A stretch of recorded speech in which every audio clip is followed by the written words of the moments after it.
The first book is A Monster Calls by Patrick Ness, Catch-22 by Joseph Heller,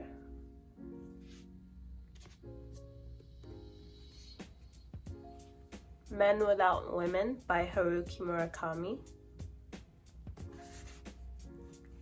Turtles All the Way Down by John Green,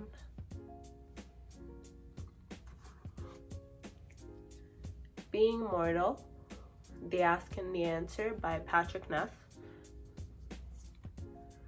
Norwegian Wood, Brave New World, Cat's Cradle. So yeah, this is the list of books that I plan on reading, and hopefully I end up getting through this list. I'll be very proud if I do. I'm a bit ambitious with the list of books considering how much I've read the past year, but I think it's going to be a fun challenge. Here's the list of books that I read this month. 4 books isn't a big number, but I'm gradually trying to get back into reading, so I think it's a pretty good start. The first book I read was No Longer Human by Osamu Dazai, and it follows the story of Oba Yozo, which is a man who basically feels like he's not human. He feels like he can't relate to any other human being, and he's in constant fear that someone is going to point out the fact that he's not actually human, that he's somehow different from everyone around him. One thing that I wish I would have done differently, that I can't really go back and do, is read more about the author, because once I finished reading the book, I found out that the author actually shortly died by suicide following the publication of this book.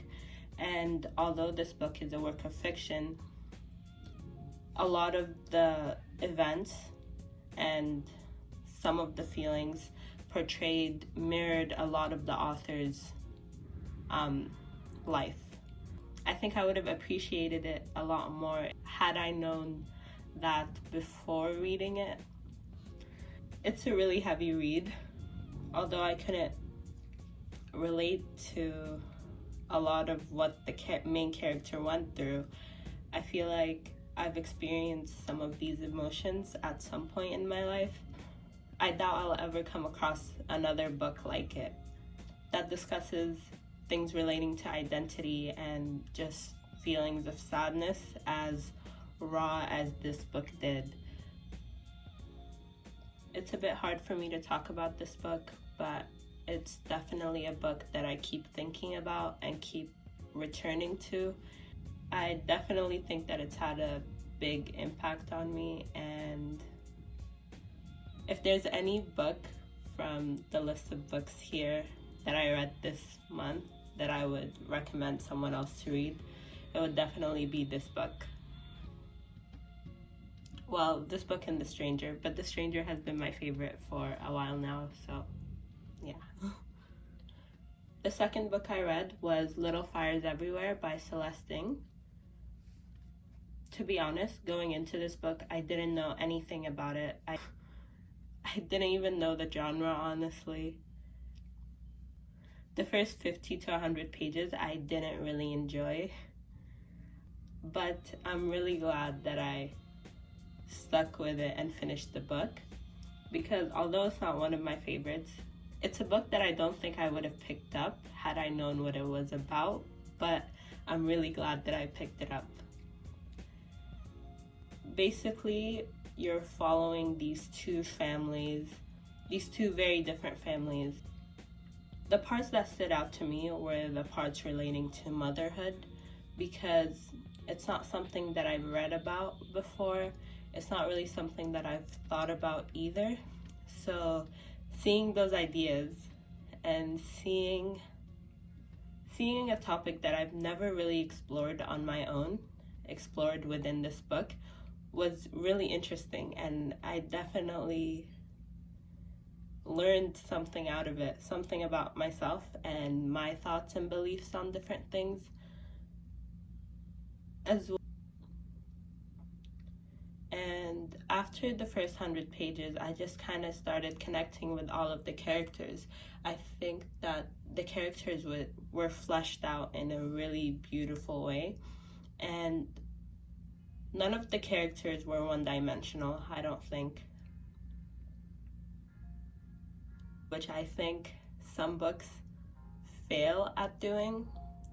A lot of the books can have one main character that's completely fleshed out with a backstory and all of these different elements, but then the side characters you don't really know much about other than surface level things like what they did and how they made the main character feel. But I think this book did a really good job and a really interesting way of showing the motives behind what these different characters actually do.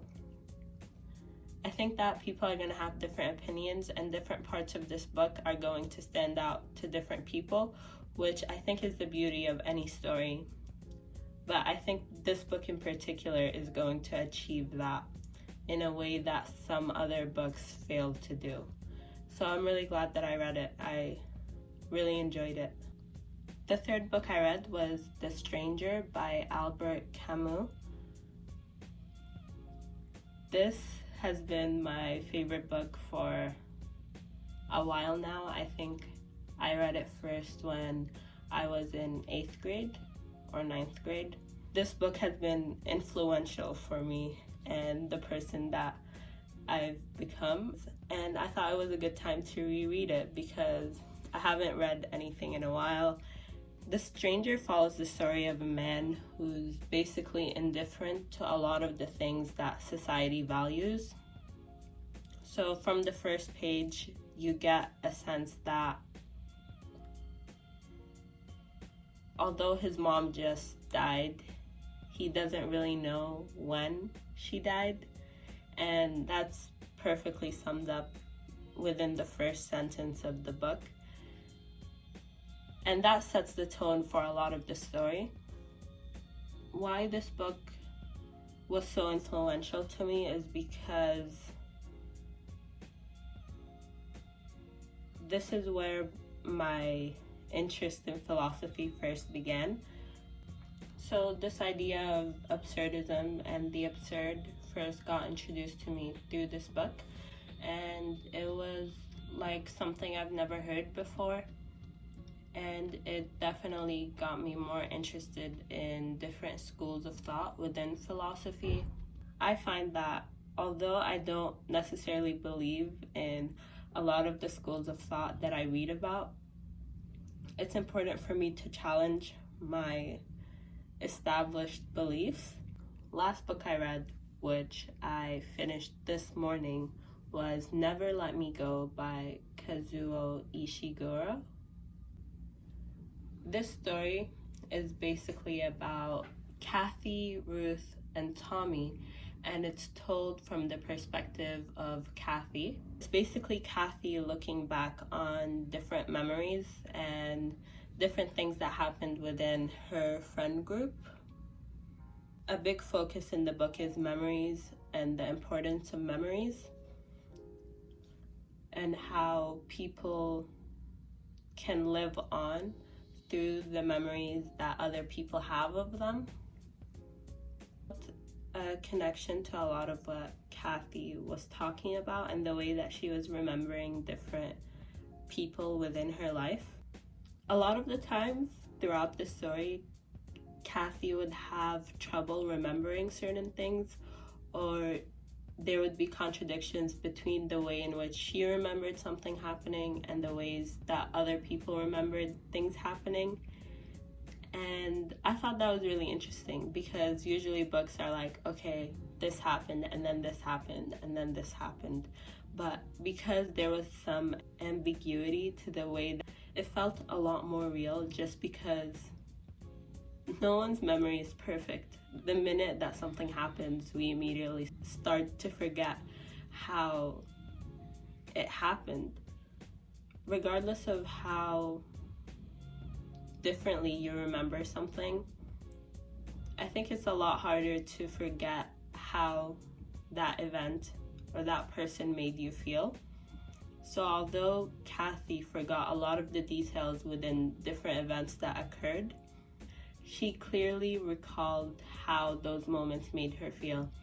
And I think that applies to all of us in a sense.